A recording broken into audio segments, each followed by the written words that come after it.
Tell me a story." The request surprised Ben into turning away from the passenger seat's window to regard the driver next to him. Lately he had been going by the handle Pale Horse, a name which might have better suited the willowy man, were it not for the short beard and long dark hair, which Pale Horse had swept back, gathering half of it into a small knot behind his head.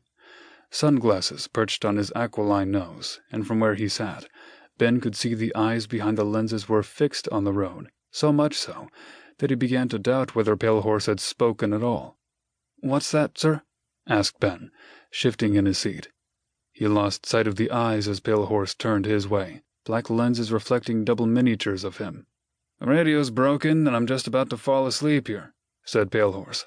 "I'm about ready to break into a song unless you know a good story, or anecdote."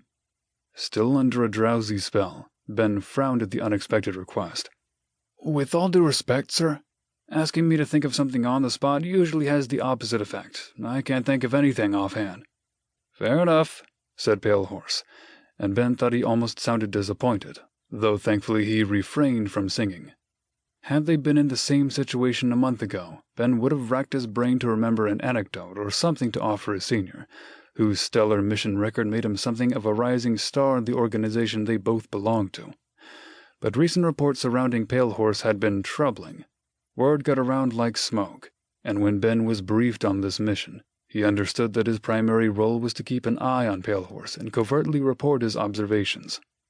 If Ben had any say in the matter, he would have opined that a specialist or any other high-ranking agent was better suited for the job. But on reflection, he considered that perhaps they chose him expressly for the purpose of not rousing Pale Horse's suspicion. All he had to do was observe, report, and let the experts handle the data.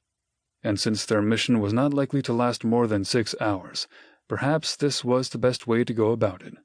As far as Pale Horse was concerned, Ben was just an assisting partner sent along to gain some field experience. The story was all the more convincing since Ben was a floater, with no specialty and no affiliation to any one department, often sent to wherever he was needed. Truth be told, Ben pitied his temporary senior.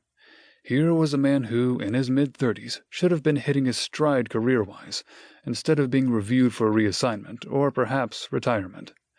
The former seemed more likely. If Pale Horse was no longer suited for field missions, he could still put his experience to use as an instructor or trainer. He certainly bore the flinty profile of a leader. If only he would stop smiling ever so often.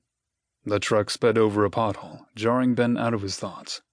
He heard a slight rattling and glanced over his seat to make sure the sealed container lashed to the truck bed was still there. "I was thinking, sir," he began, settling back in his seat. "Maybe we should work on our cover story." Pale Horse had found a wooden toothpick and was passing it from one corner of his mouth to the other.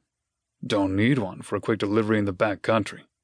He spoke with a slight note of contempt, as if the job itself was something of a joke, and perhaps to him it was.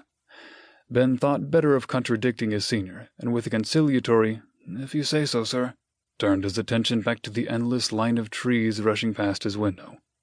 A chain, heavy with dog tags and suspended from the rear-view mirror, clinked in the early morning's gray, and just when Ben's eyelids began to droop, Pale Horse spoke up again. "How about this?" he began, with a gamesome quality in his voice. "We're two brothers smuggling some—" "Brothers, sir?" "Yeah," said Pale Horse, giving his junior partner an appraising nod. "How old are you, 22? 24, sir, but that's not my point. We don't look that much alike to pass as brothers," said Ben, whose light auburn hair, gray eyes, and soft features set him apart from his companion. "Brothers, cousins, whatever," Pale Horse testily rejoined, taking the toothpick out and gesturing with it. "My point is, if you want a good cover story, the simplest, most straightforward one is your best bet. It's hard to muddle. Say it right, and it's as airtight as anything. Nice to meet you. I'm Pale Horse, and this here's my cousin, Ben. See?"